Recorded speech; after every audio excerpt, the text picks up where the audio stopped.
The Uganda Co-operative Alliance Limited informs the general public that the 54th UCA members general meeting will take place on Wednesday 19th October 2022 at Silver Springs Hotel, Port Bell Road in Kampala, starting at exactly 8 a.m. The event will move under the theme Cooperatives Build a Better World. The Minister of State for Cooperatives, Honorable Frederick Ngobi Gume, will preside over. Your participation and support will be highly appreciated.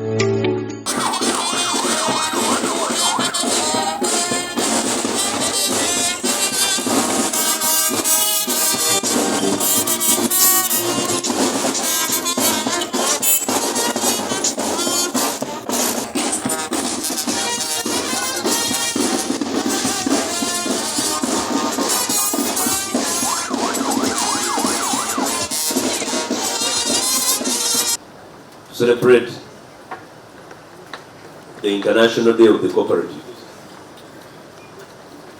I am sure throughout the whole country we are all celebrating. Yesterday in particular, I was hosted by the Uganda Co-operative Alliance under the Secretary General Ivan to go down Kampala to Nakasero Market to sweep the market, clean the market with him. Minister Gume asookedde mu katale ak'e Nakasero yasinkanidde abasuubuzi n'abasaba okolera awamu okwongera okukulaakulana. Abasuubuzi badde bayonja akatale kaabwe nga beetegekera ebikujjuko by'olunaku olw'obwegassi. Minisita awerekeddwa ssaabawandiisi w'obwegassi Ivan Asiimwe, aba KCCA, abayinsuwa ya CIC era nga ssentebe w'akatale kano asiimye minisita n'abaddukanya obwegassi olw'okubalowoozaako. Era tuli basiimu nnyo ku ssaago zaffe zitulina wano mu katale kaffe ak'e Nakasero. Abafuna ku ssente z'emyoga nabo balajanidde minisita okubongera ku nsimbi. Naffe bwe balondayo wano ne bagamba nti kyamaani ono bakyamaani bano bakoze bulungi kati baku pikipiki basobozesa okukola emirimu gyabwe. Tom Omiti ku lwa CIC aliko obweyamo bwawadde abasuubuzi. Honorable Minister, we want this market today to be very clean, so we are still here with the teams. Minisita Gume yeeyamye okulaba nga abantu baganyulwa mu bwegassi n'asuubiza n'okuleeta ebisomo mu katale kano. Nga mwegasse bulungi tusobola okukola emirimu mingi nnyo ne gavumenti neeyingirawo ng'erina okutuyamba. Bannyabo bassebo mwebale kubeera wamu. Ismail Nsubuga ne William Buyondo be bakusakidde eggulire lino. 6 years ago, not a very long time. Don't start wondering that this man has overstayed. 6 years ago, when I came to the cooperative sector, we had only 6,500 cooperatives.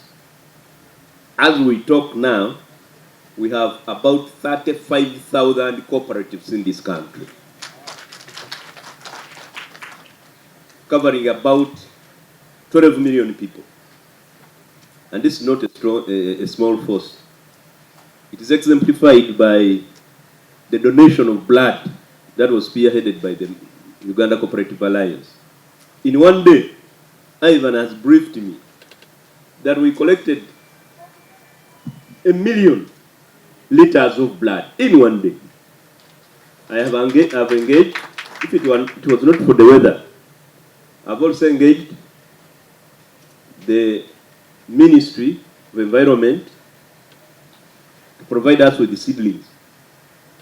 When the weather is friendly, we'll call upon you to distribute seedlings to you that we can plant over 10 million seedlings in this country to protect our environment. There are enormous cooperatives in the health sector, in energy. Since I'm in the western part of the country, I'll talk about the milk cooperatives and many other cooperatives. We have a target and a challenge. The first challenge is value addition. This is very, very important, especially on the fact that we have a government program of the parish development model. We expect a lot of increased production. Now, with that increased production, we need to look for market, storage, and value addition.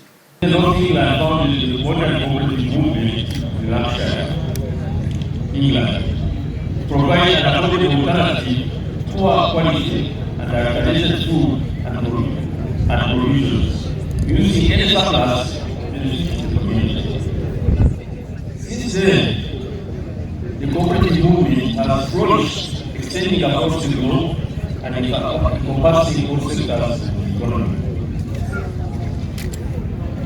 Happy to note that Uganda's political, social, economic development has been reached. For us as an agro-processing industries limited, we are going to support Kirema Coffee in 100 million shillings.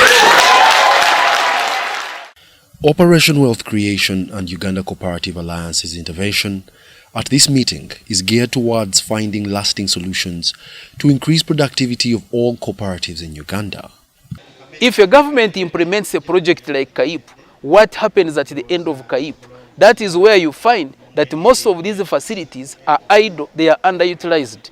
And according to the study done by the Ministry of Local Government on the facilities that were given out to the communities, over 40% of these facilities have not been utilized. They are just there, idle.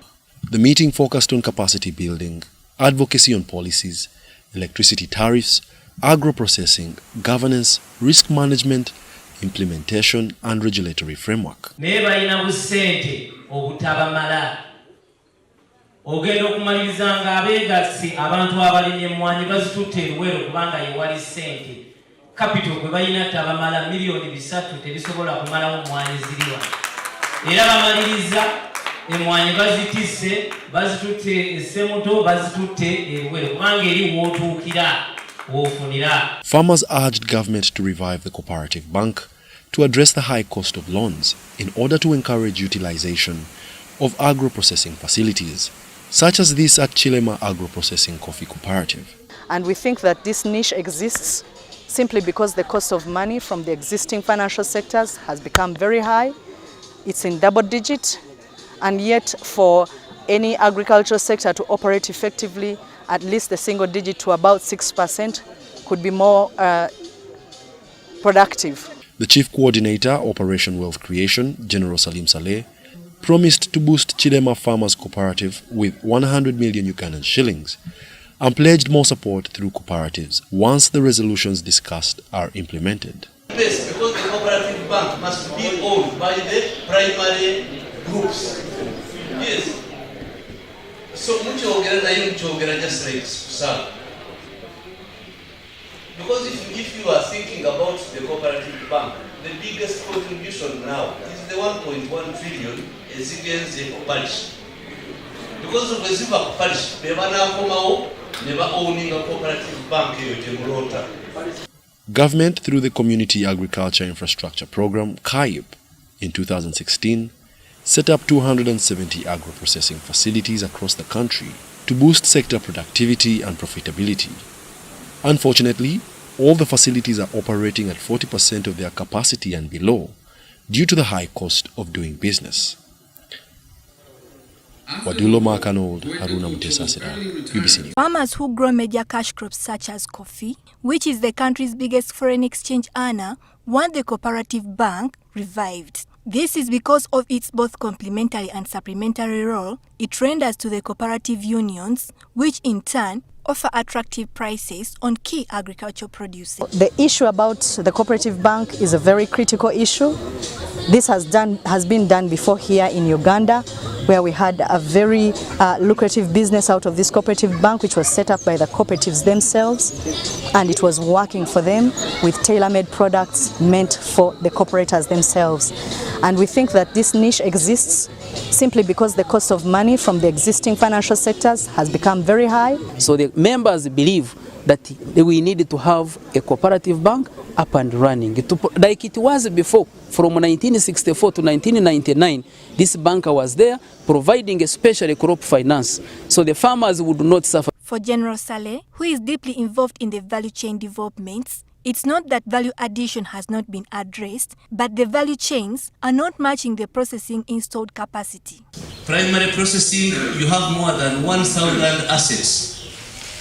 1,000 assets, I think the money spent is almost like 200 billion shillings. But utilization is at 30%. And that means that we have to put collective effort together to turn these into productive assets. One of the reasons that these assets failed to take off is because, one, when they were distributed at that time, they never envisaged the fact that electricity would be very expensive, and some of them applied for the wrong tariffs. This maize huller, for instance, was installed in 2012 in Kilema Parish, Semto Sub-County in Nakaseke District, but its utilization has been hampered by power costs and the sheer production challenges. Will its launch now make a difference? Time will tell. Betty Ndagire, NTV Business. The Cooperative Bank was formed in 1960s and was closed up in 1998 amidst a host of problems, including mismanagement, fraud, and poor credit policies, among others, by the first Governor Bank of Uganda, late Charles Chikonyogo. While in Nakaseke district at the launch of the coffee factory, Uganda Cooperative Alliance, an umbrella organization that brings together all countries' cooperative unions, demanded the revival of Uganda Cooperative Bank to cater to their financial needs at a friendly interest rate.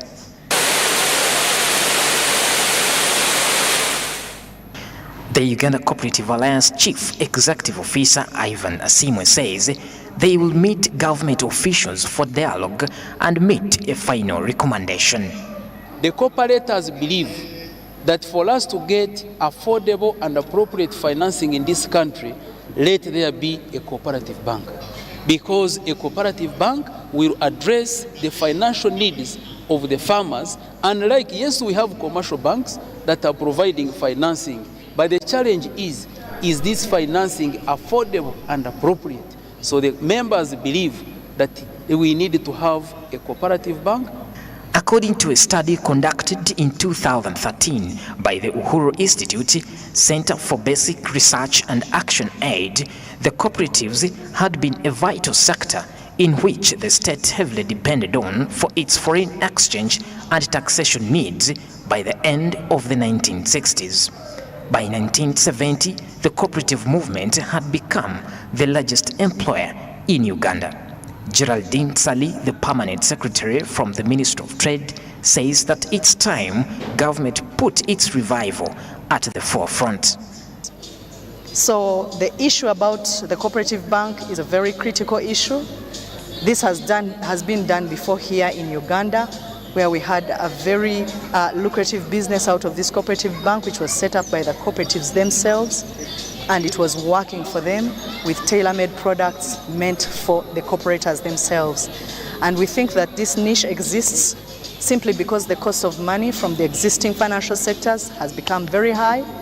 It's in double digit, and yet for any agricultural sector to operate effectively, at least the single digit to about 6% could be more productive. The Uganda's third National Development Plan, whose goals is to increase average household incomes and improve the quality of life of the citizens of Uganda, recognizes cooperatives as central in mobilizing and organizing farm-level production, value addition, marketing, savings and financial intermediation at the local level. Bedson Mumbere, Smart 24 TV, Business Today. In an endeavor to improve people's standards of living, Housing Finance Bank has partnered with Uganda Cooperative Alliance to extend affordable financial solutions to the valuable 31,000 cooperatives. You, the member of the cooperative, we will work with you the journey to incrementally meet your need of owning your dream home. So irrespective of your meager incomes, you just say, let's see, what is it that you can afford? We have a solution for you. And as an indigenous bank, I am proud and happy to say we understand our environment.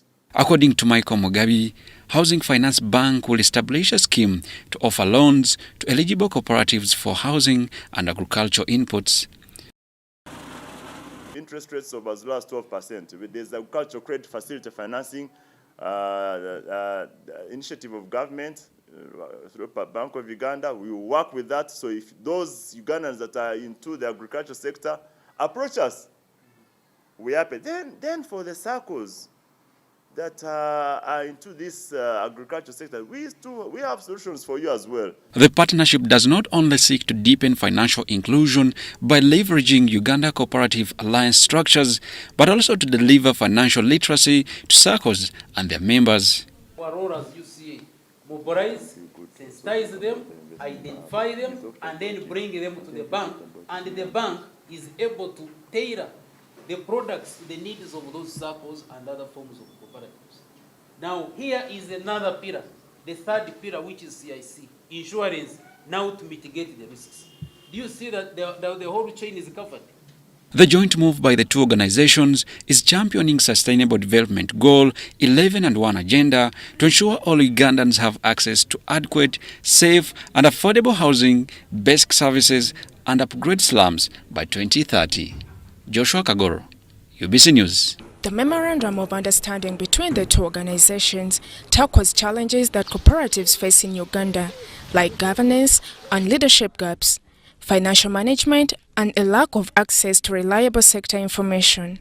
So we are focusing on how best we can address these governance challenges through tailor-made trainings, involve the boards, the supervisory committees, and the vetting committees, because these are the governance structures of a cooperative. So we train them, we equip them with the right information, the right knowledge to manage well the cooperatives. The 5-year extendable agreement will enable members of Uganda Cooperative Alliance tap into agribusiness development centers' resources like the e-learning platform, SOMA, and a sector database linking members to potential financing opportunities. How do you charge your leadership in your cooperative to serve you better, to serve you transparently? So these are trainings we do that open up the eyes and make the demands of the cooperators improve the overall environment in the cooperative. And with that transparency, with the ability to link them, because what does a financier also want? They want transparency. They want to see the records. They want to see them matching up. So when you have a link to finance as well, it means you can access the inputs. It means you can actually collectively market, collectively bulk, so that you can also have the capacity to access the markets. Uganda Cooperative Alliance has 31,000 registered cooperatives. This is an uphill task for Agribusiness Development Center that has so far trained only 171 farmer-based organizations since 2018. We had trained 171 farmer-based organizations, out of which we'd reached 12,000 members. And we've managed to do linkages, not even in terms of only markets and finance, but as well as inputs. Uganda has over 31,000 registered cooperatives, and as earlier mentioned, these are both primary, secondary, tertiary, and one apex, which is UCA, serving over 10 million Ugandans that are involved or engaged in the different economic activities. Farmers in Uganda lack sufficient capital and support from financial institutions due to the sector being regarded as highly risky. This partnership will transform organizational capacities of member cooperatives, making them bankable. Sharon Muber and Wadulo Mark Arnold for UBC News.